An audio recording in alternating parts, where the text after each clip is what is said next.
Vocês leram o texto de Gênesis 3, de 1 a 7, e chegaram a alguma conclusão de quem foi culpado pela entrada do pecado no mundo? Foi o homem ou foi a mulher? Mas vamos ler o texto primeiramente, antes de chegarmos a alguma conclusão. Gênesis 3, versículo 6, diz o seguinte: vendo a mulher que a árvore era boa para se comer, agradável aos olhos, e árvore desejável para dar entendimento, tomou-lhe do fruto e comeu. Antes de continuar fazendo a leitura do texto, a minha pergunta para você é: quem comeu primeiramente do fruto? O homem ou a mulher? A mulher comeu primeiramente do fruto, e quando ela comeu primeiramente do fruto, ela tornou-se pecadora, ela transgrediu, ela desobedeceu, e você vai ver no texto que, primeiramente, quem comeu do fruto foi a mulher, e quando ela comeu, ela desobedeceu, ela transgrediu. Mas a minha próxima pergunta é: quando a mulher comeu, o pecado passou a toda a humanidade? Quando a mulher pecou, desobedeceu, o pecado passou a todo homem. Por isso é importante a gente ler todo o versículo para termos o entendimento daquilo que o texto bíblico diz. Vendo a mulher que a árvore era boa para se comer, agradável aos olhos e árvore desejável para dar entendimento, tomou-lhe do fruto e comeu. E deu também ao marido, e ele comeu. E o texto bíblico continua e diz o seguinte: abriram-se então os olhos de ambos. Ou seja, os olhos de ambos foi aberto, não depois que Eva comeu do fruto, desobedecendo a ordem de Deus, mas depois que Adão comeu do fruto, abriram-se então os olhos de ambos, e percebendo que estavam nus, cozeram folhas de figueira e fizeram cintas para si. Ou seja, o pecado passou a toda a humanidade depois que o homem comeu do fruto. Então, quem foi culpado pela entrada do pecado no mundo? O homem ou a mulher? Aí nós vemos que foi o homem. Por quê? Por que foi o homem culpado pela entrada do pecado no mundo? Porque a ordem foi dada ao homem antes da mulher ter sido criada. Em Gênesis 2, 15 a 18, nos afirma isso, que antes da mulher ter sido criada, a ordem já tinha sido dada para o homem. A segunda observação importante: a mulher comeu primeiro do fruto e ela caiu em transgressão, pecou, transgrediu, como diz lá em 1 Timóteo 2,14, ela tornou-se primeiramente uma transgressora, mas isso não significa que o pecado passou a toda a humanidade, mas passou a toda a humanidade após o homem ter comido do fruto. Só depois que o homem comeu do fruto é que os olhos de ambos se abriram. Então nós podemos ver, de acordo com o texto bíblico, que o culpado pela entrada do pecado no mundo foi o homem, onde a mulher não teve uma participação em passar o pecado a toda a humanidade, mas o homem, quando ele comeu, o pecado então passou a toda a humanidade. Temos mais uma pergunta a fazer. Eu quero que você responda a ela também. O que foi a aliança adâmica? O que foi essa aliança que Deus fez com o homem logo depois que o homem comeu do fruto e transgrediu? Ao estabelecer a aliança, Deus, logo depois que o homem cometeu esse pecado, Deus então agora lança um castigo sobre o homem, a serpente e a mulher, e ao lançar a sua sentença sobre a serpente, o Senhor Deus faz uma aliança com o homem. Texto extremamente importante nas Escrituras. Gênesis 3, versículo 15. E eu quero ler esse texto para vocês.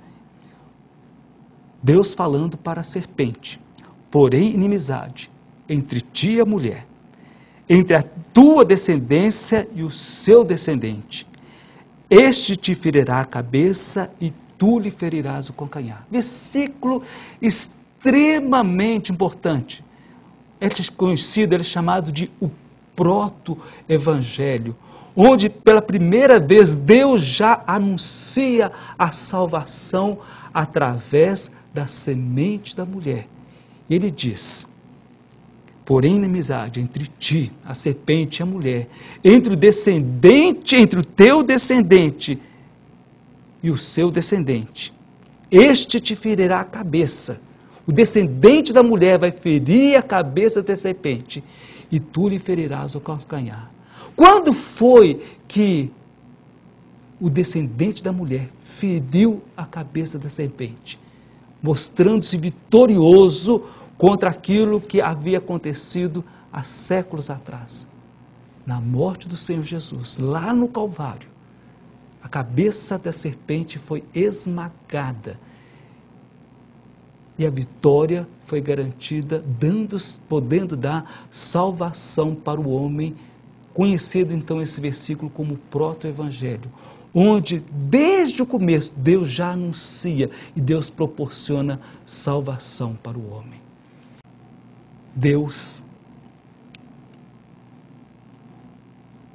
dá uma nova situação, um novo contexto para o homem, onde agora o homem e a mulher tiveram que ser expulsos do Jardim do Éden e não podem mais continuar no Jardim do Éden. O que é que havia no Jardim do Éden que agora o homem tem que ser expulso e não pode permanecer lá? E o texto nos diz em Gênesis 3, versículo 22 a 24. Então disse o Senhor Deus: eis que o homem se tornou como um de nós, conhecedor do bem e do mal. Assim que não estenda a mão e tome da árvore da vida e come e vive eternamente, o Senhor Deus por isso o lançou fora do jardim do Éden, a fim de lavrar a terra de que fora tomada. Expulso o homem, colocou querubins ao oriente do jardim do Éden e o refugiu de uma espada que se revolvia para guardar o caminho da árvore da vida. O homem não mais poderia permanecer no Jardim do Éden, porque aquilo que até esse momento era uma grande bênção, a árvore da vida, se tornou uma desgraça para o homem. E o homem não mais pode permanecer no Jardim do Éden, porque se comesse do fruto da árvore da vida, ele viveria eternamente em pecado. E Deus não permitiria mais isso para o homem, viver aqui nessa terra eternamente em pecado. Por isso que o homem não pode mais permanecer no Jardim do Éden e foi agora expulso do Jardim do Éden. E a minha próxima pergunta para vocês é a seguinte: e onde se encontra a árvore da vida?